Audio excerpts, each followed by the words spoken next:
My beautiful patriots, what's that we smell? A little bit of panic with a whole bunch of panic. Meltdown. Oh, wipe your tears and get ready for November, Kathy. Wipe your... Well, I'll tell you, it won't make a difference at all, Jake, and that is for Donald Trump to be the ringleader of and invite all his clowns to a place like the Bronx. New York will never, ever support Donald Trump for president. We know him better than anyone, and that means we understand. Clowns. Clowns, clowns, clowns. Let that come out your mouth live on air. Boy, boy, boy. I smell a little bit of panic.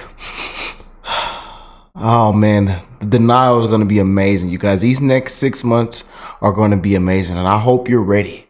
Put your seatbelt on, you guys. Let's jump straight in. Yeah, I was ready, they didn't have my back. They were petty, I stayed in my bed. On that petty, I brought it right back. All right, my beautiful patriots, brothers and sisters, beautiful people around the world. I hope everybody is blessed, well, healthy, and that nothing but the best is going on in all you beautiful people's life, man. And I hope the month of May is treating you well, that you're having an amazing week. I'm finna have an amazing weekend. Memorial Day coming up, man. Y'all know we got so much love when Memorial Day comes around, man. So we're going to continue to spread the love, you guys. Salute to all of our amazing veterans, all of our amazing people on the channel, my hard workers, my parents out there. Keep being amazing leaders and mentors, leading your kids in the right direction. And again, I want to send a huge shout out again to the ones who made the ultimate sacrifice, man. To the condolences and love to our fallen soldiers, heroes, man. But boy, oh boy, y'all say, Rick, you got to go check this segment on the 5. It was really, really good. Judge Jeanine, and they covered the whole Bronx. And y'all know, if you see my last videos, y'all showed so much love on our Bronx videos, man. And just seeing that whole rally was amazing, man. You know, and y'all know the Dems melting down, can't accept it, panic, crying live on air. Yeah, man. Yep. Rappers came out and endorsed them. I mean, it was just a lot of amazing people that got up and talked and just slammed AOC, man. She got put into a huge rage bomb, you know. Oh boy.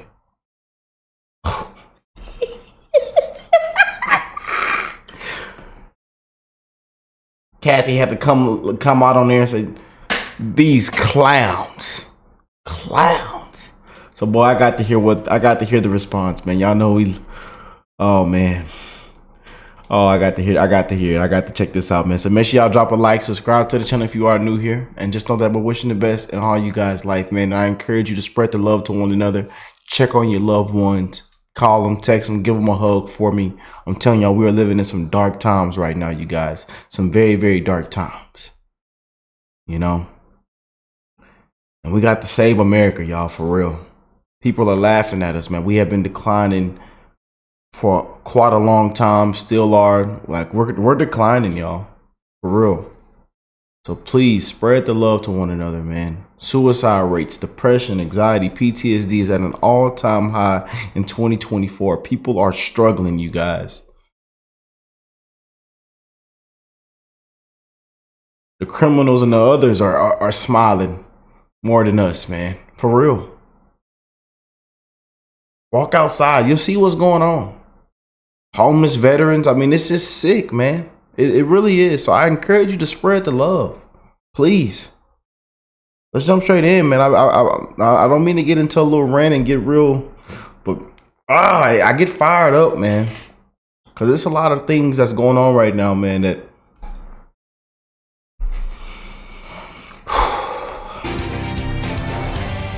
Hello, everyone. It's Friday, and I'm Judge Jeanine Pirro, along with Kevin Walling, Johnny Joey Jones, Shannon Bream, and Greg Gutfeld. It's 5 o'clock in New York City, and this is The Five. We love Greg, don't we? It's the Democrats' worst nightmare. Donald Trump rocking the deep blue Bronx with a raucous rally. The lines were spanning blocks to get in. The former president firing up over 10,000 supporters who chanted 4 more years. Trump on message, laser focused on the Joe Biden disaster, demolishing Sleepy's failures piece by piece in his pitch to minority voters. What a crowd. This is something. Who said we're not going to win New York? We're going to win New York. On day one, we're going to throw out Bidenomics and going to replace it with Maganomics, like your hats. I will give you low taxes, low inflation, low interest rates, rising wages, growing incomes, and fair trade for the American worker. And we will make energy affordable again by saying, drill, baby, drill. Yeah. Drill, baby, drill. I have come Gotta tonight love it, to man. talk about solving problems. The simple fact is Joe Biden is not getting the job done for the Bronx. He's not getting the job done for New York. And he's not getting the job done for America. We have mobs of migrants fighting our police officers and giving America the middle finger. Very simply, Joe Biden puts illegal aliens first. I put America first. Democrats fuming at the sight of their base flocking to the rally. It must be soul-crushing for them to see Trump assembling a diverse working-class coalition. And hacks like New York Democrat Governor Kathy Hochul had nothing nice to say except nasty smears like this. Well, I'll tell you, it won't make a difference at all, Jake, and that is for Donald Trump to be the ringleader of and invite all his clowns to a place like the Bronx. New York will never, ever support Donald Trump for president. But if you want to talk about clowns, Kathy, the left-wing media is full of them. Listen to how they reacted to the rally. He's not going to win New York. He's not going to win the Bronx. But that audience is not the Bronx. Yeah. The audience is everyone else in states that he could possibly win. And what he tries to do, and there's no downside for him to do this, by the way, what he's trying to do is to signal to other people, in swing states who are white, who don't want to be thought of as voting for racists, to soften the ground and say, well, maybe he's not such a racist. But people of the Bronx are making up their own minds about Trump. We've been voting down the same party for years now, and nothing has changed. Things have gotten out of control. But man, it was so many Dems that got this that are registered Democrats that got to speak, man, and they laid it all out in these interviews. And it was tons of interviews we got to see that they posted, actually posted. You know the main media, the media they don't want to show you, but got posted on social media, Twitter, Facebook, Instagram. So many people that got to speak out, man, that are registered Democrats.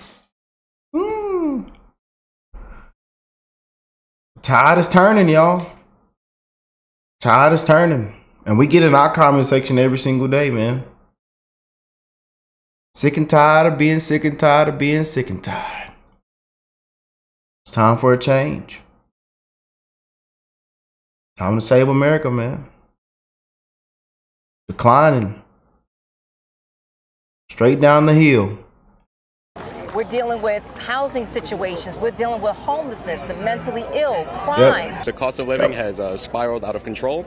I don't see Biden doing anything about it. And also, there's an influx at the border that needs to be dealt with. And I think that Trump is the man to do it. I've seen the change go for the worse with the Bidenomics, with the Democratic Party. I've been Democrat all my life. And Donald Trump, he just has the right answers. So Donald Trump dares to go into the big blue Bronx. Biden wouldn't do that in a deep Republican area, would he? I don't expect him to. Yeah, basically threw a bash in their backyard. And Hochul calling them clowns is rich. She looks like she played 7 Minutes in Heaven with Bozo the Clown. A lot of makeup there, lady. This is a battle between reality and ideas. So the reason why I think Trump resonates and why there's excitement is that he talks about real things, not ideas. So it's like jobs, it's crime, the border, and prices. And then he talks about bacon. He goes off on bacon. I can't buy bacon. That's a thing Joe right now and the Democratic Party are floundering in ideas. White supremacy, threats to democracy, the soul of America. These are things that you cannot touch. These are concepts. But when you talk about your family, that is real. When you talk about your kids, that is real. What Joe is pushing is a denial of what's real by calling everything an idea. So gender isn't real, it's an idea. Crime isn't real, it's a perception. Inflation isn't real, it's a concept. I think the mistake that the Democrats have made probably in the last 10 years or so is that they left the world of the real for the world of the abstract. They took the lead from the campuses and they abandoned the cul-de-sac. So like when you think Did y'all hear that? I hope y'all heard that point that Greg just made. That was an amazing point. He's not even finished yet, but I had to just interject real quick because that man, I hope y'all are listening to this, man. I really hope y'all are taking this in. This is bigger than just me reacting or just a reaction video. This is real, y'all. Real. Think about how you think about your friends, whether they're Democrats or Republicans. Their friends, their family, their relatives, their co-workers. But to the Dems, it became everyone became a vessel of power, oppressor versus oppressed. Gender becomes a fluid concept. The border is not a tangible thing. Right now, you're seeing people kind of react and go like, what is Biden talking about? None of these things resonate in my life. Meanwhile, this guy's actually talking about the stuff we see every day. Immigrants outside of hotels, driving up 6th Avenue, guys passed out. It's like those are things that you can touch, although I don't advise it. Yeah. Shannon, when you listen to Donald Trump here, he was very authentic.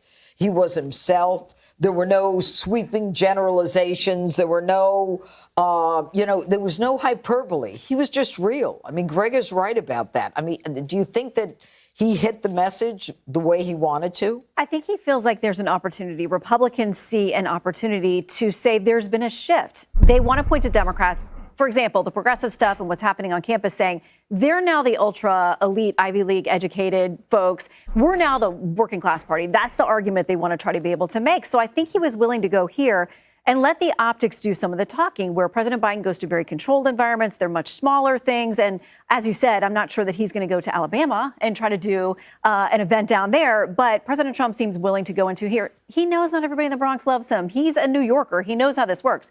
But remember, even if these aren't all Bronx people that are there, listen to the ones who do say they're from there. There was a teacher that one of our folks talked to yesterday who said, I'm from the Bronx, I teach here, and when I look around and see that resources are being spent on people who are here illegally, that we have compassion for, but it means resources are away from our communities, and I'm struggling economically, that's a real problem for me. So it's worth listening to those voices, whatever party you're coming from. Kevin, why are the Democrats so afraid? I mean, why does Kathy Hochul have to have her moment of her deplorables moment and call the Republicans clowns? I mean, it's a race. Well, I mean, this Democrat is just a little afraid sitting next to you, for one. But I'd say, listen, I'd love to see Donald Trump campaigning in New York, in New Jersey. Ronald Reagan last flipped New York back in the 80s. So please spend all of your time and resources there. I think Shannon makes an excellent point, though, too, because we've seen throughout history changing demographics, right? The South was a Democratic stronghold for decades. LBJ flipped that. Richard Nixon flipped that back to the Republican column. Democrats flipped Georgia and Arizona for the first time in generations with President Biden. So you see these kind of changing demographics, changing coalitions, and we'll see how that plays out in the next 6 months. Do you think, Joey, that the president is going to continue to go into Democrat areas? Well, I mean, as long as he has to be here, probably. And they flipped Georgia with a lot of drop boxes and funny things. But I don't know if they flipped the hearts and minds of Georgians. I'll tell you now, I live in Marjorie Taylor Greene's district, and Biden, which would be comparable to New York City, and Biden wouldn't show up there, and if he did, he wouldn't have a crowd. This is not about winning New York.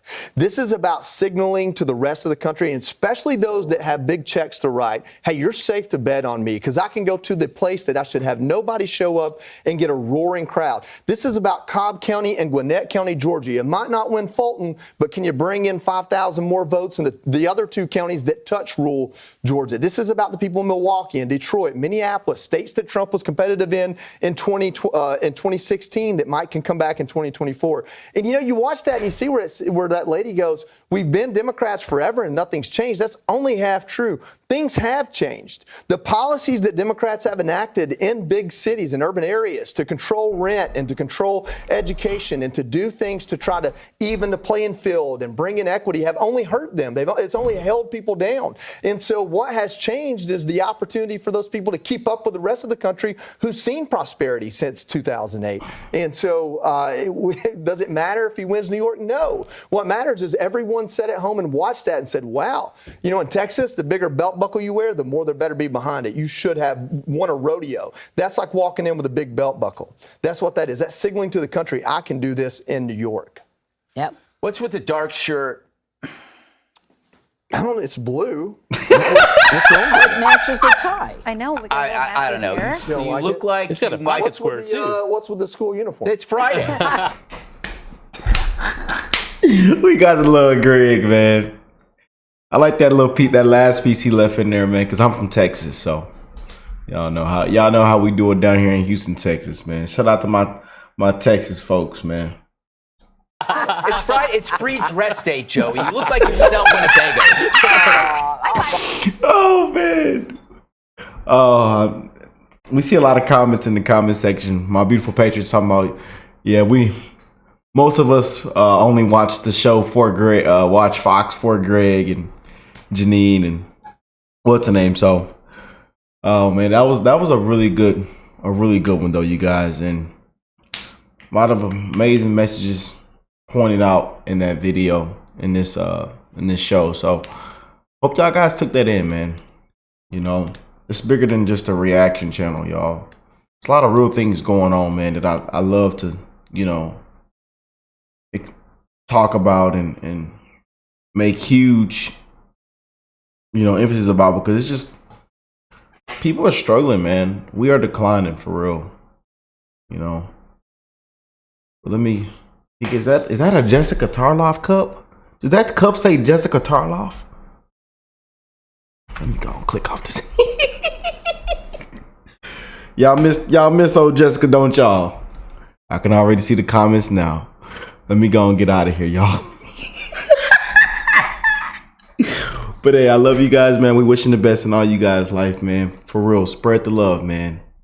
We're living in some dark times, man. Please spread the love to one another. Happy Memorial Day, a very important day coming up in a couple more hours. So I'm wishing the best in all you guys' life, man. Please spread that love. And hey, I will catch y'all in the next one. Peace and love, family.